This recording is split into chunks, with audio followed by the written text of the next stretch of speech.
여러분 반갑습니다. 한 주간 동안 잘 지내셨죠? 네. 우리 가족들하고 우리 한번 인사 나눌까요? 여러분 매주 하는 똑같은 인사 말고 오늘은 다른 멘트로 우리 가족들하고 인사 좀 나누십시오. 창의적으로 해보십시오. 한번 여러분들 반가움을 표시하고 우리 인사 나누고 하나님 말씀 우리 같이 받도록 하겠습니다.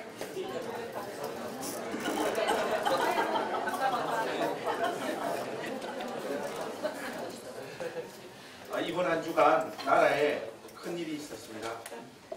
책에서나 만나는 대통령이 탄핵되는 일들이 있었어요.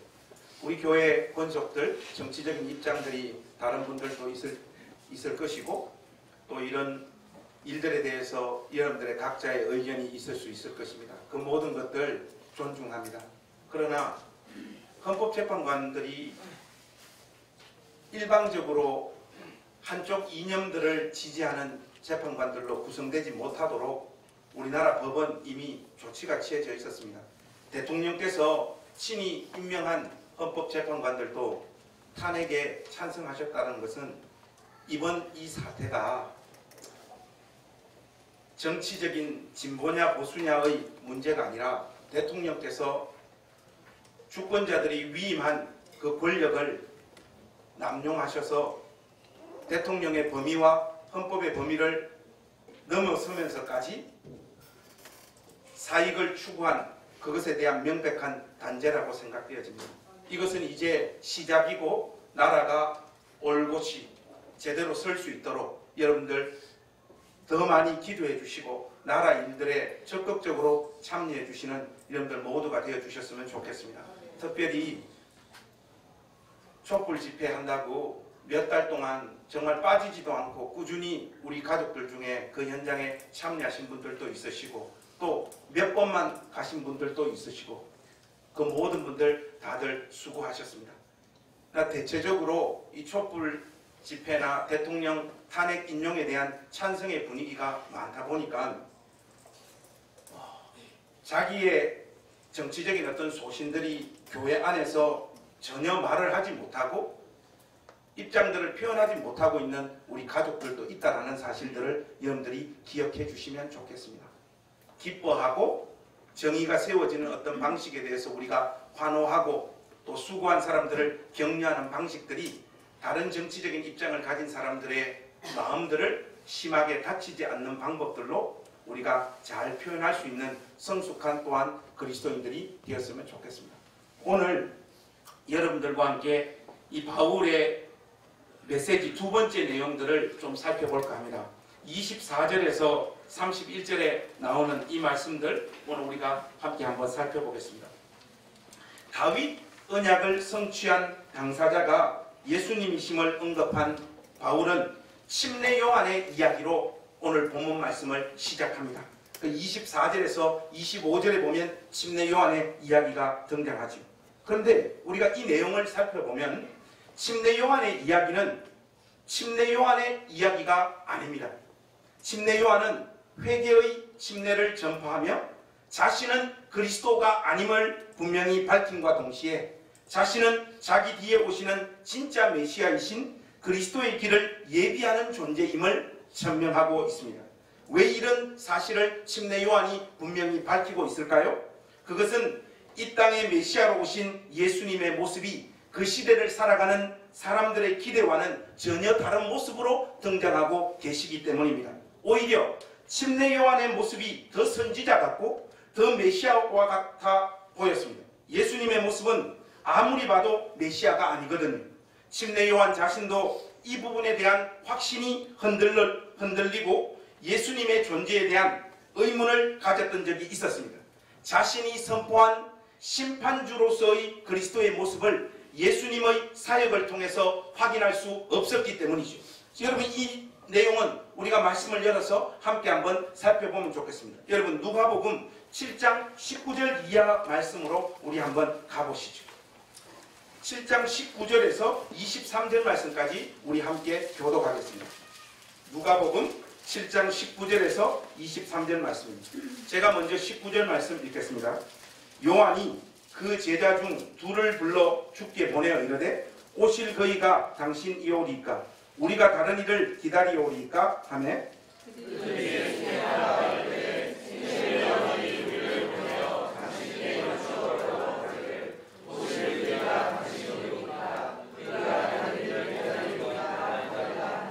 마침 그때 예수께서 질병과 고통과 및 악귀 들린 자를 많이 고치시며 또 많은 맹인을 보게 하신지라.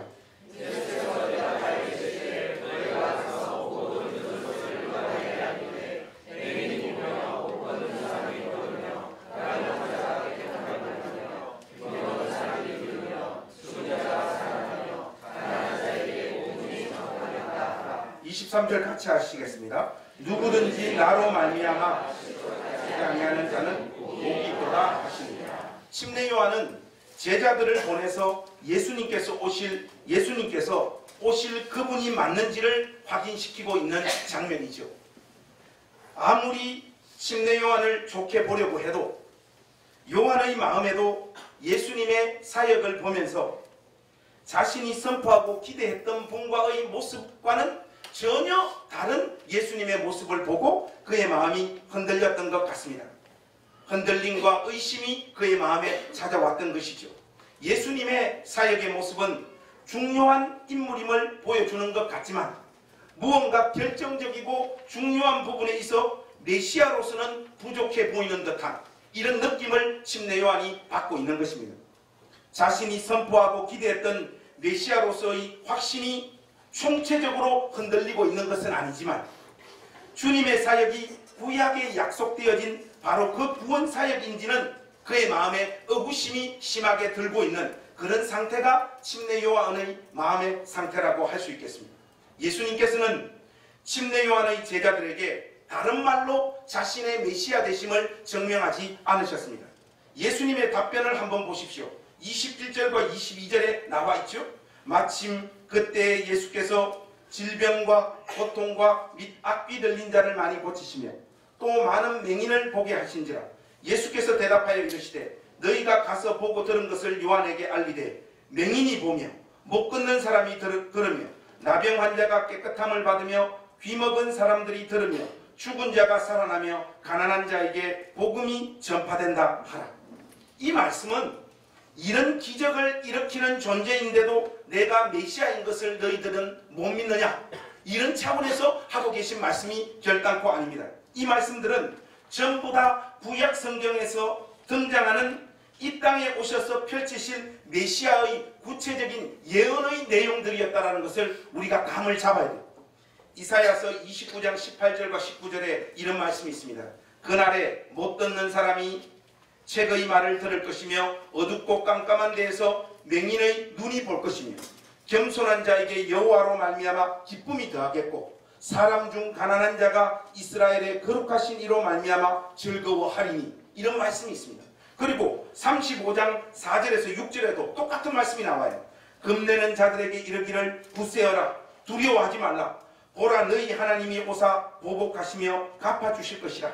하나님이 오사 너희를 구원하시리라 하라. 그때 맹인의 눈이 밝을 것이며 못 듣는 사람의 귀가 열릴 것이며 그때 저는 자는 사슴같이 뛸 것이며 말 못하는 자의 혀는 노래하리니 이는 광야에서 물이 솟겠고 사막에서 시내가 흐를 것입니다.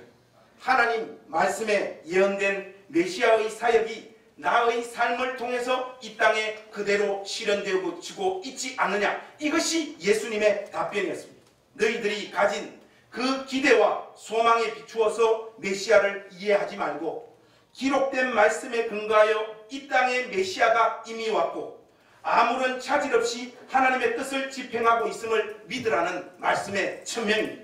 예수님은 그러시면서 23절 말씀으로 침례 요한의 제자들에게 권면하시죠. 누구든지 나로 말미암아 실족하지 아니하는 자는 복이 있도다 하시니라. 여러분, 이 말씀은 무슨 말씀입니까? 비록 예수 그리스도의 이 땅에서의 사역의 모습이, 예수님의 말씀이 자신의 기대, 자신의 생각과는 다르다고 할지라도 의심하지 말고 돌아서지 말고 끝까지 메시아로 믿고 따라오라는 말씀입니다. 결국 침례 요한의 삶과 사역의 이야기는 예수님께 집중되어지고 있는 것이죠. 이렇게 침례 요한을 등장시켜서 이스라엘 역사의 최종적인 방향과 초점을 예수님께 집중시킨 사도 바울은 그 예수님의 십자가 지심과 부활하심의 의미에 대해서 이제 집중적으로 설명하기 시작합니다. 그런데 그 내용을 오늘 우리 본문 안에서만 가만히 살펴보면 침례 요한의 제자들에게 구약의 예언이 성취되는 차원에서 자신이 메시아이심을 증명하시고 자신들의 해석과 기대와 어긋나더라도 그 말씀이 성취되어지고 있다는 사실을 보여주시면서 안심하라고 일러주셨던 바로 그 예수님의 권면과 이스라엘 사람들과 종교 지도자들의 삶의 모습이 정반대의 길을 걸어가고 있는 모습을 책망하고 있는 내용입니다. 26절과 27절 말씀을 여러분 한번 보십시오. 형제들아, 우리 26절 27절을 같이 한번 읽으십시오. 시작. 형제들아, 아브라함의 후손과 너희 중 하나님의 경외하는 사람들아, 이 구원의 말씀을 우리에게 보내셨거늘 예루살렘에 사는 자들과 그들 관리들이 예수와 및 안식일마다 외우는 선지자들의 말을 알지 못하므로 예수를 정죄하여 선지자들의 말을 응하게 하였다. 26절 말씀에서 가장 중요한 문구가 하나 등장하는데 그것은 구원의 말씀이라고 하는 단어입니다. 하나님께서 다윗에게 하신 약속을 예수 그리스도를 보내셔서 이루신 바로 그 사건이 구원의 말씀이라는 것입니다. 그런데 이 구원의 말씀에 대해서 이스라엘 백성들이 보인 반응은 27절이었어요. 그런데 그 표현이 참 인상적이지 않습니까? 27절의 뉘앙스를 보면요, 첫날 만날 말씀을 붙잡고 외웠던 인간들이 구원의 말씀을 알지 못하고 예수님을 정죄했다라고 하는 느낌이 확 다가오고 있지 않습니까? 이것이 참 아이러니해요. 정리를 해보면 두 가지로 우리가 정리할 수 있습니다. 첫 번째는요, 그들이 날마다 붙잡고 외웠던 선지자들의 말씀과 이 땅에 오신 예수님은 사실은 밀접하게 관련이 있다는 사실을 밝히고 있는 거예요. 선지자의 말을 제대로 이해했다면 예수님을 믿을 수밖에 없었다는 겁니다. 동시에 이 땅에 오신 예수님을 믿었다라고 하는 것은 선지자의 말씀이 이루어졌다라고 하는 차원에서의 일이라는 것도 믿을 수밖에 없다라는 거죠. 그러나 그들은 선지자의 글을 읽고 외웠지만 그 안에서 예수님을 발견하지 못하고 못한 것에 멈추지 않고 예수님을 정죄하고 십자가에 죽였다는 것입니다. 예수님을 그들이 죽인 이유를 다시 한번 정리하자면 간단합니다. 자신들의 신학과 신앙의 시각으로 살피고 또 살펴봐도 그 초라한 예수가 메시아일 리는 없다라고 하는 그 확신이 예수님을 십자가에 못 박여 죽인 것입니다. 이것이 하나 우리가 정리해야 될 내용이고요. 두 번째는 이 십자가 사건은 예루살렘 사람들과 종교 지도자들이 하나님 말씀에 무지하여 예수님을 죽인 것이긴 하지만 27절 말씀을 가만히 읽어보면요, 모세와 선지자들이 말한 메시아의 고난받으심이 구약의 예언 성취의 차원에서 이루어지고 있는 것임을 분명히 말씀하고 있습니다. 구약 성경에 예언된 모습으로 이 땅에 메시아가 서시게 되면 사람들이 환영하는 것이 아니라 잡아 죽이게 될 것이라고 하는 것을 하나님은 이미 꿰뚫어 보고 계신 것입니다. 그 사실이 그대로 이루어지고 있는 것입니다. 하나님은 인간들의 의식에 어떤 메시아를 사모하고 그리고 있는지에 대해서 이미 잘 알고 계셨고, 그들이 성경에 예언된 그대로의 메시아를 만났을 때 어떤 반응을 보이게 될지 훤히 꿰뚫어 보고 계신 분이라는 것입니다. 이 부분이 섬뜩하죠. 왜냐하면 이 땅에 처음 오셨을 때 자신이 지으신 사람들이 자신을 쳐서 죽일 것이라는 것을 이미 예상하고 계셨던 주님께서는 다시 재림하여 이 세상 가운데 오실 때 인간들이 어떤 반응들을 보이게 될 것 또한 우리 주님께서 우리에게 말씀하고 계시기 때문입니다. 여러분, 공간복음서를 보시면요, 예수님께서 자기 시대의 사람들의 영적인 상태를 묘사하고 있는 부분들이 있습니다. 그게 뭔가 하면 마가복음 9장에 가보시면요, 믿음이 없는 세대 그렇게 표현하고 있고요. 마태복음 17장에 보면요, 조금 더 심한 표현으로 등장합니다. 믿음이 없고 패역한 세대라고 말씀하고 계세요. 더 나아가셔서 우리 주님께서 다시 오시는 그날, 과연 인자가 올 때 세상에서 믿음을 보겠느냐? 누가복음 18장 8절에서는 이렇게 예언하고 계십니다.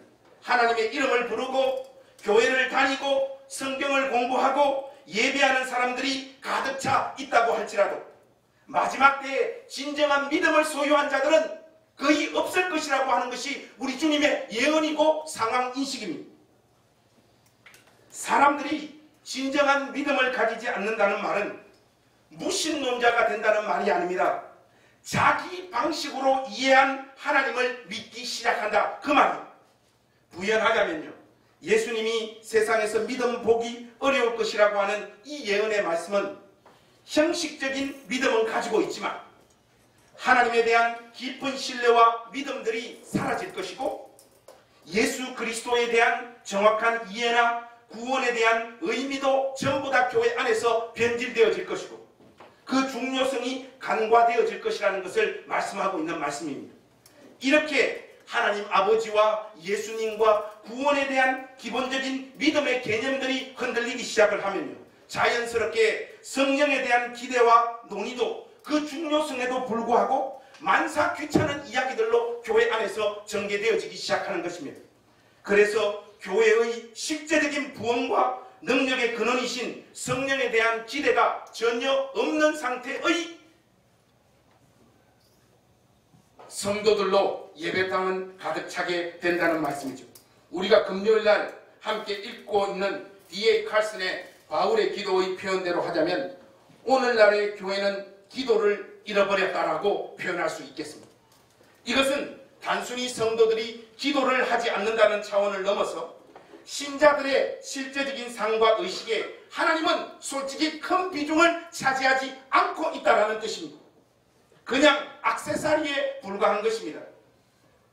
교회를 다니지만 신앙적인 본질적인 의미를 알기 위해 몸부림치거나 자신의 생을 하나님 앞에 온전히 헌신하며 드리겠다라고 하는 생각을 가지고 예배당에 나오는 신자들이 거의 없어지기 시작한다, 그 말이에요. 오늘날 약간의 생각이나 의식이 있는 사람들은 교회와 목사의 행태를 날카롭게 지적하고 정확하게 비판하지만 정작 자기 삶에서 경건의 능력은 전혀 찾아볼 수 없는 그런 양태를 가진 신자들이 예배당 안에 얼마나 많이 있습니까? 신앙의 내용들이 거의 지적 유리에 머물고 있는 이런 현상들이 가면 갈수록 가속화되어질 것입니다. 제가 가까이 지내는 목사님들, 장로님들, 권사님들, 집사님들 만나서 이야기를 해보면 이분들은 거의가 교회 안에서 자기 인생 전체를 보내신 분들인데 대부분 보면 50대로 이렇게 진입하신 분들이죠.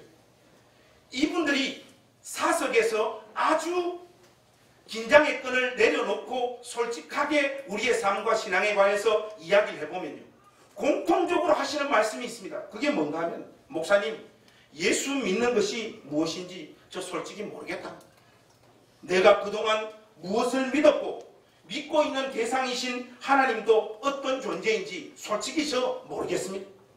목사님, 사는 거 별거 없어요. 너무 그렇게 죽기 살기로 열심히 살거나 그러지 말라. 전부 다 이런 알쏭달쏭한 말씀을 하십니다. 이런 고백들이 인생을 저보다 더 많이 사신 분들의 어떤 연륜이고 삶의 솔직한 고백이라고 하는 차원에서 제가 그분들의 말씀을 받아들일 마음이 있습니다. 그런데 그것의 결론이 거의 다 허무하게 흘러가 버린다는 것입니다. 쉽게 말하면 그들의 삶에 실제적으로 하나님은 존재하고 있지 않습니다. 존재하더라도 그 의미와 비중이 거의 없는 것이나 다름없어요. 그동안은 신앙의 이름으로 술을 안 먹고 금주해 오시던 습관들도 한 그 연령대쯤 가니까요 살살 깨기 시작을 합니다. 목사님, 먹는 거나 안 먹는 거나 뭐 별게 없다라는 거예요. 그리고 이분들의 공통적인 이야기 중에 또 하나가 뭔가 하면 대부분 다 구원의 확신이 흔들리기 시작합니다. 이분들이 하는 이야기가 뭔가 하면 이런 식이에요. 내가 구원받은 사람인지 아닌지 솔직히 잘 모르겠어요, 목사님. 그렇게 이야기합니다. 죽어봐야 솔직히 아는 거 아닙니까? 이렇게 이야기를 한단 말이죠. 이런 식의 이야기들이요, 거의 교회 안에서 일반화되어져 가고 있습니다. 술을 드시고 구원의 확신이 흔들려서 그분들의 신앙에 문제가 있다, 제가 그렇게 지적하는 그런 편협한 목사는 아닙니다. 다만 신앙과 삶의 모성과 추상성이 그들의 삶을 지배하는 실질적인 하나님이 되어져 있다는 것, 이 부분을 지적하고 싶은 거예요. 그런 현상들 중에 하나로서, 겉으로 드러나는 현상들 중에 하나로서 안 먹던 술도 마시고 구원의 확신도 흔들리고 사는 게 뭔지 신앙이 뭔지 하나님이 누구신지 모르겠다라고 솔직한 자리에서 자기 고백들을 하고 있는 것입니다. 이런 분들을 보면서 인자가 다시 올 때 믿음을 보겠느냐 하신 이 말씀이 참으로 정확하신 예언이심을 다시 한번 확인하게 돼요. 이렇게 자신의 기대와 소망과 어긋나 버리는 하나님을 대부분의 사람들은 견디지 못합니다. 우리가 너무 단순하게 생각을 해서 이런 사람들이 가진 신앙의 체계는 자기가 원하는 대로 해달라고 하는 기도를 하나님 앞에 일방적으로 쏟아놓고 있는 사람들이다, 그렇게 생각해서는 안 됩니다. 그렇지 않아요. 이들 역시 허용 범위치를 나름 가지고 있습니다. 그런데 그 허용의 범위를 하나님이 너무도 많이, 너무도 오래, 너무도 지속적으로 벗어나버리는 야박한 하나님으로 자기 인생 앞에 다가오고 있기 때문에 이 하나님을 도무지 이해할 수 없다라고 이야기하는 것입니다. 오늘 본문을 통해 우리가 확인하다시피 진지하거나 열심 있는 신자들은 누구나 자신의 신앙 여정에서 이 부분과 관련해서 깊은 고민과 좌절을 맛봅니다. 침례 요한이 그러했고 메시아를 기다렸던 이스라엘 백성들이 전부 다 그랬습니다. 여러분, 특별히 열왕기상 19장으로 우리가 한번 잠깐 넘어가 보십시다. 여기에 보면 이 문제로 고민하고 있는 한 인물을 우리가 만날 수 있습니다. 열왕기상 19장 1절에서 4절 말씀입니다. 한번 보시죠. 열왕기상 19장 1절에서 4절 말씀. 우리 1절은 형제님들이 하시고 2절은 우리 자매님들이 하시면서 우리 한번 교독하실까요? 열왕기상 19장 1절. 우리 형제님들 준비되셨죠? 한번 같이 읽겠습니다. 시작. 그가 어떻게 모든 선지자를 칼로 죽였는지를 이스라엘에게 말하니 이스라엘이 사신을 엘리야에게 보내어 이르되 내가 내 이맘때에는 반드시 내 생명을 저 사람들 중 한 사람의 생명과 같게 하리라. 그렇게 하지 아니하면 신이 내게 벌 위에 벌을 내리니 마땅하니라 하자. 그가 이 경들을 보고 일어나 자기의 생명을 위해 도망하여 유다의 소가 그를 세바에 이르러 자기의 사안을 그곳에 머물게 하고. 4절은 같이 하십시다. 시작. 자기 자신은 광야로 들어가 하룻길 중 한 노뎀 나무 아래 앉아서 자기가 죽기를 원하여 이르되 여호와여 넉넉하오니 지금 내 생명을 거두시옵소서. 나는 내 조상들보다 낫지 못하나이다. 갈멜산 전투 이후의 엘리야의 모습입니다. 그가 이세벨의 협박 멘트 한마디에 이렇게 영적으로 나가 떨어졌다라고 여러분 생각하십니까? 그렇지 않습니다. 그것은 열왕기상 18장에 등장하는 갈멜산 전투에서 신앙의 용기와 담력을 만방에 보여줬던 엘리야의 모습과 일치되어지지 않습니다. 그가 완전히 지쳐서 이제 하나님 앞에서 죽기를 청하는 이유는 오직 한 가지입니다. 그가 예상하고 예상했던 하나님의 움직이심과 이스라엘 땅에 이제서야 대부흥의 역사가 오리라고 하는 자기가 가진 그 기대대로 하나님이 움직여 주시지 않는 그 일에 대한 실망 때문입니다. 갈멜산 전투 이후에 그는 게임이 끝났다고 생각을 한 것이에요. 바알과 아세라를 섬기는 이방 선지자들을 전부 도륙하고 승리했을 때 하나님께서 이스라엘을 새롭게 하셔서 대부흥의 역사가 그 땅에 찾아올 것이라고 확신한 것이죠. 그동안 죽을 고생도 엘리야는 많이 했고요. 그런데 그 승리 이후에 이세벨의 반응은 그의 예상을 완전히 빗나가 버립니다. 너를 죽여버릴 거예요. 겁이 난 것이 아니라 엘리야는 도대체 언제까지 하나님 이 짓을 계속해야 됩니까? 이제 정말 할 만큼 내가 한 거 아닙니까? 하는 이 항변의 차원에서 영적인 디프레션 가운데 그의 영혼이 빠져들고 있는 것입니다. 자신이 그어놓은 최후의 마지노선과 허용 범위를 하나님이 과감하게 그의 삶과 사역에 뚫고 들어오시니까 이 상황에서 엘리야는 견디지 못하는 것이에요. 하나님, 당신은 도대체 누구십니까? 차라리 저의 배를 째십시오. 이것이 엘리야가 가진 지금 심정인 것입니다. 사랑하는 우리 행식교회 가족 여러분, 여러분들의 삶에 하나님은 어떤 존재입니까? 여러분들의 생의 여정에서 엘리야가 쏟아놓고 있는 이런 고백들을 하나님 앞에 토해놓은 적 없으십니까? 성경에 보니까요, 하나님을 진지하고 올바르게 경외했던 대부분의 신자들, 믿음의 사람들, 하나님의 종들의 심장 안에는요, 대부분 다 이런 식의 실제적인 고민들을 가지고 있더라고요. 여러분, 하나님 앞에 이런 처절한 고백과 기도를 한번 드려보신 적이 있습니까? 제가 예레미야 20장 7절을 세번역 성경으로 한번 읽어드리겠습니다. 한번 들어보십시오. 주님, 주께서 나를 속이셨으므로 내가 주께 속았습니다.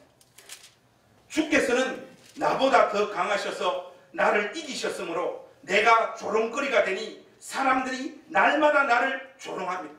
하나님 시키신 그 사역의 자리를 충실하게 감당한 그것의 결과가 온갖 고난과 조롱거리로 자기에게 다가오는 이 예레미야가 하나님 앞에 토해놓고 있는 기도입니다. 이 사람보다 더 확실하고 우리가 알아들을 수 있도록 기도한 사람은 욥이더라고요. 욥기 23장 8절 9절에 이런 기가 막힌 고백이 있습니다. 그러나 내가 앞으로 가도 그가 아니 계시고 뒤로 가도 보이지 아니하며 그가 왼쪽에서 일하시나 내가 만날 수 없고 그가 오른쪽으로 돌이키시나 배울 수 없구나.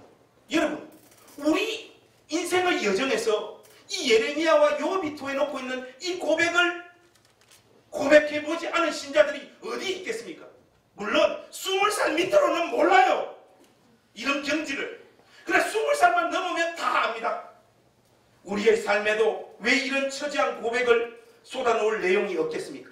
필립 얀시의 책 중에 하나님 당신께 실망했습니다라고 하는 책이 있습니다.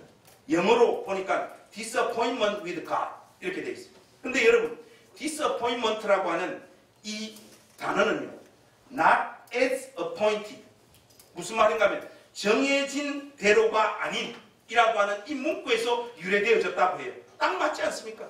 하나님에 대해서 자기가 나름 정해놓은 그 기대, 그 소망대로 움직여지지 않을 때 신자들의 마음에 disappointment with God, 하나님 당신께 실망했습니다라고 하는 이 정서가 찾아오는 것이고, 대부분의 신자들의 마음에는 이 내용들을 가지고 살아갑니다.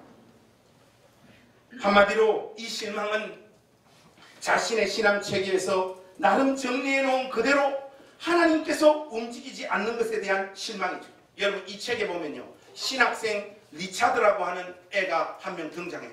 근데 이 친구가 글을 아주 잘 써요. 그래서 글을 써서 필립 얀시는 세계적인 베스트셀러 작가지 않습니까? 그래서 제가 쓴 이 원고를 한 번만 읽어주십시오 하고 이메일을 보냈어요. 이 베스트셀러 작가들이 겪는 고뇌입니다. 이 말은 저도 많이 받는다 그 말이죠. 근데 이 리차드가 보낸 그 글을 필립 얀시가 이렇게 읽어보니까 신학생의 글치고는 너무나 깊은 통찰력과 울림을 가지고 있어요. 그래서 필립 얀시가 내가 너의 책에 추천사를 하겠다 그렇게 이야기를 합니다. 그런데 책이 출간되어지기 전에 이 리차드가 할 말이 있다고 필립 얀시에게 한 번만 만나달라고 해요. 그래서 필립 얀시가 이 리차드를 만납니다. 어느 날 얀시의 집에서 그를 만난 리차드는 자기가 쓴 글의 내용을 이제는 더 이상 자기 자신이 믿지 않는다라고 이야기를 합니다. 그는 지난 몇 년 동안 하나님께서 얼마나 자신을 어렵게 만들었는지를 통렬하게 이야기를 해요. 어떤 결정을 할 때마다 하나님의 인도하심을 따르기 위해 말씀을 보며 열심히 기도하면서 자기의 생의 걸음을 선택했지만 결국은 잘못된 결정이 되었고, 취업할 수 있는 기회들은 전부 다 날아가 버렸고, 자신의 영적 성장에 중요한 역할을 했던 약혼녀에게도 이유도 알지 못한 채 파혼을 당하고, 게다가 신체적인 어려움까지 그를 괴롭혔던 것이, 어느 날 저녁 한 교회의 예배에 참석한 이 리차드는요, 그 예배에서 나온 피상적인 감정들 그리고 성도들의 반응에 그의 환멸을 느끼고 집으로 돌아옵니다. 그 자기의 이 신앙의 문제가 해결이 안 되니까 마침내 하나님 앞에 자기 생애를 건 최후 통첩을 하나님 앞에 올려드려요. 새벽 4시가 되기까지 꼬박 4시간 동안이나 마룻바닥에 엎드려가 울고 불고, 그는 만약 하나님이 살아계셔서 자기에게 조금이라도 관심을 갖고 계시다면 그것을 알 수 있도록 어떤 징조를 내게 하나라도 보여달라, 그렇게 간구합니다. 그러나 그의 절박한 심정을 아는지 모르는지 하나님은 아무런 반응이 없습니다. 그는 결연히 그 자리에서 일어나 성경과 다른 기독교 관련 서적들을 가지고 내려가 아파트 뒷마당에 설치된 바베큐용 그릴에 그 모든 것들을 올려놓고 불태워버립니다. 그는 하나님께 대한 배신감과 깊은 실망을 그는 극단적인 방법으로 표현하고 있는 것입니다. 우리는 이렇게 안 합니다. 왜냐? 간이 작았습니다. 그러나 우리 역시 일정 부분 우리의 예상과 빗나가는 하나님을 우리의 인생에서 끊임없이 우리도 만나고 있습니다. 여기 리차드가 한 집 보니까 제가 20살부터 40살까지 살면서 거의 다 대부분 했던 거예요. 여자한테 차였지, 뭐 가는 데마다 쫓겨나지, 기도원 가서 하나님 살아계시면 환상으로 한 번만 보여달라는데 안 보여줘요. 우리도 다 합니다, 이런 거. 그 정도와 방법이 다를 뿐일지 몰라도 오늘 우리의 심장에도 주님의 일하심의 방식과 우리를 대하시는 태도에 실망한 사람들이 예배당 안에 가득합니다. 우리는 그것을 격렬한 정서적 감정으로 표출하지 않지만 하나님에 대한 별 기대가 없는 모습으로 냉랭한 심장으로 교회에 그냥 출석하는 것으로 하나님 앞에 우리의 실망감을 표출하고 있습니다. 그리고 오늘날의 교회는 거듭나고 회심한 신자가 아니어도 교회를 다니며 신앙생활하기에 아무런 불편함이 없는 그런 분위기와 영적인 기준을 교회 안에서 깔아줍니다. 이것이 서로 맞물려서 이제 교회는 십자가 지신 그리스도를 사랑하고 그분의 길을 그 어떤 여건 속으로 걸어가기를 소망하는 공동체가 되기보다는 그저 그런 신앙인들의 적당한 정신과 교양과 신교의 위안소가 되어져 버리고 있지 않습니까? 이유는 단 하나입니다. 이유는 단 하나예요. 자기가 기대했던 하나님이 자기 인생에 출연하셔서 자기가 원하는 방식대로 자신을 도와주지 않기 때문입니다. 그런데 말이죠, 사실은요, 우리 중에 그 누구도 자기가 계획하고 기대하고 소망한 대로의 하나님을 만나고 있는 사람은 단 한 사람도 없습니다. 똑같은 상황에서 어떤 이들은 교회를 다니기는 하지만 하나님의 사랑과 은혜와 간섭과 섭리와 함께 하심에 대한 감각과 기대를 자신의 심장에서 거의 다 이미 죽여버리고 있어요. 그런 상태로 그냥 교회 갑니다. 오늘 교회 가는 이유가 뭡니까? 집에 가려고 교회 가는 거예요. 그러나 어떤 이들은 이 눈에 아무 증거 아니 배어도 믿음만을 가지고서 걸어가리라, 이 찬송과 노래를 부르면서 한길 가는 순례자가 되어진다는 사실이에요.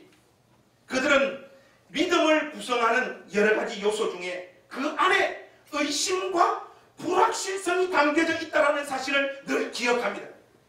의심과 회의와 실망의 기회가 없는 곳에서는 하나님을 향한 믿음의 기회도 없다는 사실을 이들은 성숙하여 이미 알고 있는 것이에요. 물리적인 현실 속에서 자신들을 철저히 외면하고 마치 자신을 원수처럼 대하시는 하나님을 경험하지만 그들은 그 하나님의 신뢰와 믿음을 버리지 않습니다. 그들은 이미 나를 잘 대해주시면 언제든지 주를 따르겠습니다라고 하는 이 신앙에서 그 어떤 여건과 환경도 초월하여 그리스도를 사랑하며 경외하겠습니다라는 이 신앙의 경지에 올라서 있는 사람들이기 때문입니다. 바로 이 길을 걸어가시는 우리 행신교회 가족들 될 수 있기를 주님의 이름으로 축복합니다. 침례 요한에게도 엘리야에게도 예레미야에게도 욥에게도 찾아온 그 좌절과 의심과 답답함과 막막함이 여러분들에게도 있다고 하여 여러분들이 가짜 신자가 되어지는 것이 결코 아닙니다. 다만 사랑하는 우리 행신교회 가족 여러분, 오늘 설교의 결론의 본면으로 여러분들에게 간절히 말씀드리고 싶습니다. 자신의 감각기관에 대해 너무 큰 믿음을 주지 마십시오. 자신의 오감에 대한 신뢰보다는 여러분 자신의 신앙의 근거를 소망의 하나님 말씀 위에 두고 걸어가는 여러분 생애가 될 수 있기를 주님의 이름으로 축복합니다. 그리하여 삶이 우리를 속이는 그 순간에도 끝까지 하나님만을 사랑하며 경외하며 이 하나님 앞에 우리의 생을 드리는 인생들이 될 수 있기를 바랍니다. 마지막으로 이야기 한 토막만 해드리겠습니다. 여러분 동화책 한번 읽어봤습니까? 제가 읽은 동화책 중에 하나가 조지 맥도날드의 공주와 고블린. 이거는 보통 주니어들이 읽는 책인데 이 고블린은 난장이 조기예요. 그리고 공주는 말 그대로 공주입니다. 우리 지은이를 닮은. 전사님 비웃었습니까? 다음 주부터 우리 교회는 전사님 3명 체제로 바꿔요. 근데 이 고블린족이요, 왕과 공주를 몹시 싫어합니다. 공주를 그래서 잡아서 테러하려고 이 난장이족들이 계획을 해요. 그런데 삶과 어떤 정황들을 환히 다 꿰뚫어보고 있는 이 공주의 할머니가요, 이 사실을 미리 알고 조치를 취해요. 그게 뭔가 하면 공주를 불러가지고 실이 달린 반지를 하나 선물을 합니다. 그리고 뭐라고 이야기하는가 하면 이렇게 이야기해요. 실이 이끄는 대로 가노라면 혹시 멀리 애둘러 가는 게 아닌가 싶을 때도 있을 거야. 하지만 절대로 실을 의심해서는 안 된다. 절대로 잊지 말거라. 그렇게 이야기를 해줘. 정말로 실은 공주가 생각하는 것과 정반대되는 방향으로만 움직입니다. 산 꼭대기로 데려가고 텅 빈 굴 속으로 기어 들어가게 만들고 좁은 틈새로 인도해가지고 여기를 과연 빠져나갈 수 있을까, 이런 실질적인 고민을 하도록 만들어요. 그렇게 얼마를 지나가다가 이번에는 거대한 돌무더기 앞에 서게 됩니다. 그 자리에서 이제 모든 것을 다 포기하고 이 공주가요 주저앉아가 펑펑 울어요. 그런데 실은요 그 돌틈 사이를 뚫고 또 갑니다.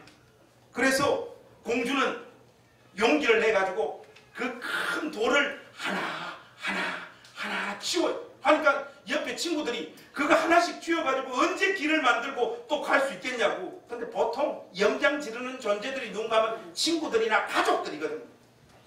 친구들은 이기저기 파놓은 함정이라고 이야기를 하고, 또 주변 사람들은 이렇게 가다가는 인생이 정말 끝장나버릴 거라고, 이쪽으로 가서는 안 된다라고 이야기를 해요. 그때요 이 공주가 기가 막힌 말을 합니다. 내 생각에도 그럴 것 같아. 하지만 실이 가리키는 방향은 엄연히 이쪽이고 난 실을 따라갈 거야. 본능적인 자기의 감각과는 정면으로 어긋났지만 공주는 실이 정해주는 방향을 믿고 따라갔습니다. 결국 동화책은 영어로 하자면 해피엔딩, 고블린의 음모는 실패로 끝이 났더라, 그렇게 책이 마무리되어집니다. 사랑하는 우리 행신교회 가족 여러분, 우리의 이 오감, 우리가 가진 정서, 삶으로 느끼는 우리의 이 느낌들로 하자면, 여러분 설교 시간에 목사가 이런 말 해도 될지 모르겠지만 저도 하나님이 없는 것 같아요. 그렇게 느껴지는 순간이 어디 한두 번이냐 말이죠. 불러도 이름 없는 그 이름 여호와 하나님, 우리의 생애에서 하나님이 그렇게 우리를 찾아올 때가 얼마나 많아. 야박하고 모질고 나 잘되는 꼴 죽어도 못 보시는 하나님. 그러나 여러분, 우리의 실은 하나님의 계시되어진 말씀인 줄로 믿습니다.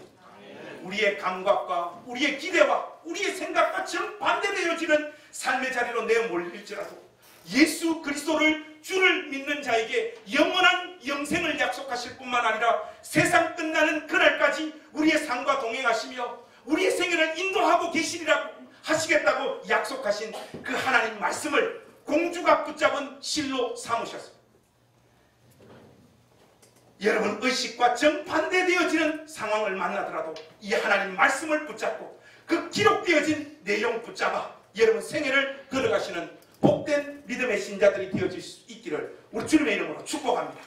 기도하겠습니다. 하나님, 침례 요한과 예레미야와 욥이 토해놓은 그 신앙 고백이 우리에게도 있습니다. 하나님이 우리를 속이셨습니다. 그래서 하나님께서 이기셨고 우리들은 졌습니다. 그래서 우리의 삶은 고통과 아픔과 괴로움의 연속입니다. 하나님, 죽기까지 이 삶의 자리에 내몰릴지라도 주를 사랑하며 경외하는 이 마음 포기하지 않도록 우리의 심령을 주장하여 주시옵소서. 우리의 감각기관을 의지하기보다는 계시되어진 하나님 말씀에 의지하여 우리 생을 오늘 또 한 걸음 걸어갑니다. 이 결심과 다짐 있는 우리 행신교회 온 권속들 마음에 저 하늘로부터의 평강과 위로와 힘을 이 복된 주일날 공급하여 주시옵소서. 예수님의 이름으로 기도하옵나이다. 아멘.